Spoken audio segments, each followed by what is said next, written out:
Just finished my workout for this morning, and it's snowing again. So normally Fridays are upper body day, and I do some core. But today I just did chest and back because it looks like I'll get a good arm and core workout doing some shoveling later on. Man, this winter has been brutal.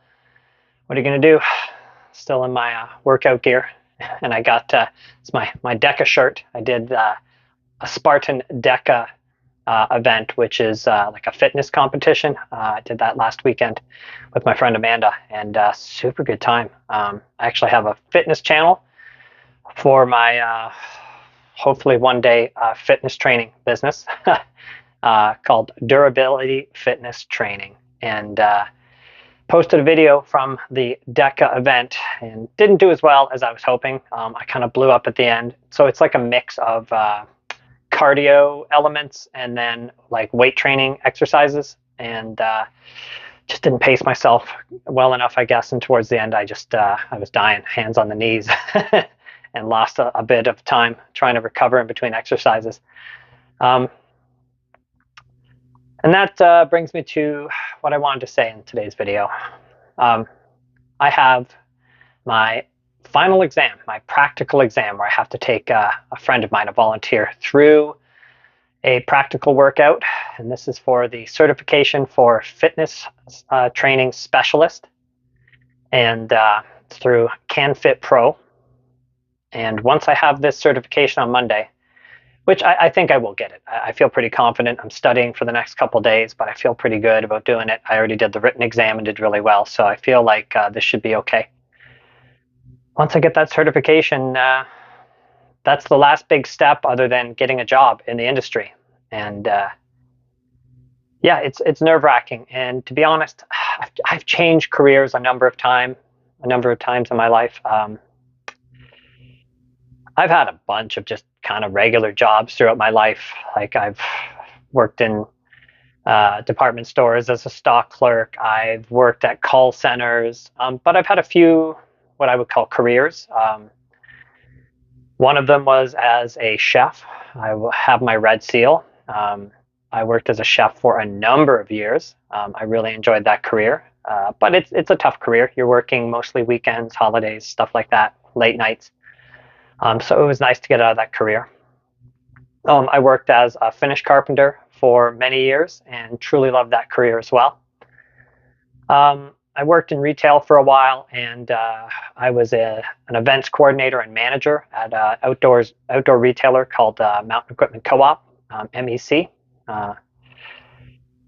And then I transitioned to, building up my own business as a dog trainer. So I've changed not only like jobs and careers, but really like career paths, and I've done very different things. So I'm not nervous about changing to a different career path like fitness training. I think what I've been doing as a dog trainer, essentially coaching my clients, this is going to be very similar, I think, in a lot of ways. The business model is very similar, working one-on-one with a client and coaching them, giving them guidance, instruction, motivating. One of the things that scares the hell out of me is the economy right now. Like, we're seeing pretty record unemployment levels here in Canada because of a lot of reasons, but a big one is because I would say the two biggest ones are because of the fallout from the pandemic several years ago and the shutdown, and then all of the financial difficulties that came out of that. And then, of course, the trade dispute that was started by the administration in the United States. And it's put a lot of people out of work here in Canada. So then all those people are now looking for any job they can get to. And then on top of that, when you think about it, like here in Hamilton, I don't know, I haven't done it yet. One day next week after I get my cert, I'm going to sit down and make a little list of all of the gyms in the area, all the potential places I can go and apply. And I don't think there's that many, right? Like it's a fairly niche industry. Like there's a lot of gyms out there, but like how many personal trainers work at each gym, right?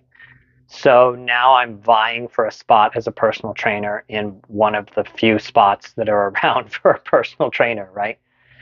And I was going to wait until the spring, but then I started thinking all of the kinesiology students, like all the, the kids from university are going to get out and they're probably going to be trying to get a job doing something similar at a gym if you're in that, you're taking courses for that. So I thought maybe I get out ahead of the game at the beginning of March and try and see if I can get something.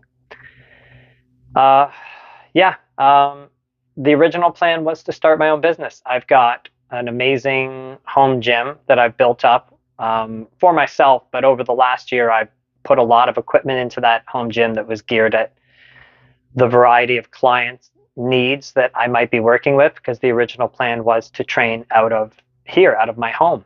And then my wife and I decided to separate. And now the problem is I don't know how long we'll be living here. So that's problem number one.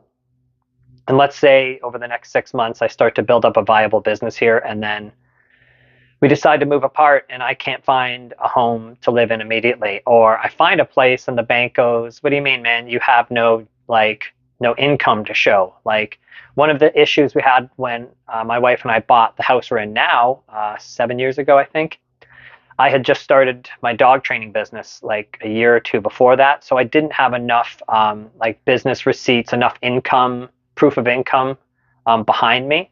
So her parents actually co-signed the house for us because we really got it on her income alone.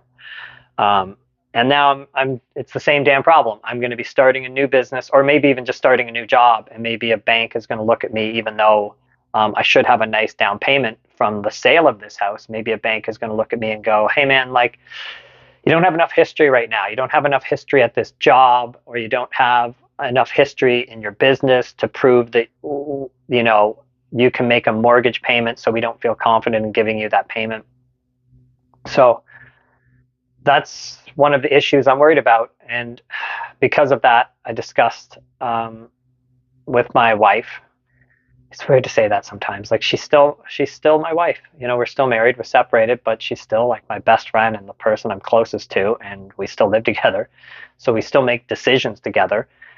And I just said it doesn't feel right, because if I build up a base and then I have to like move and I don't have a place to train out of, what happens to all the clients? What happens to all the work I put in? So maybe it's better that I try and get a job and then build a little bit of experience training with clients in a gym, and then look at starting my own business later when I get my own place.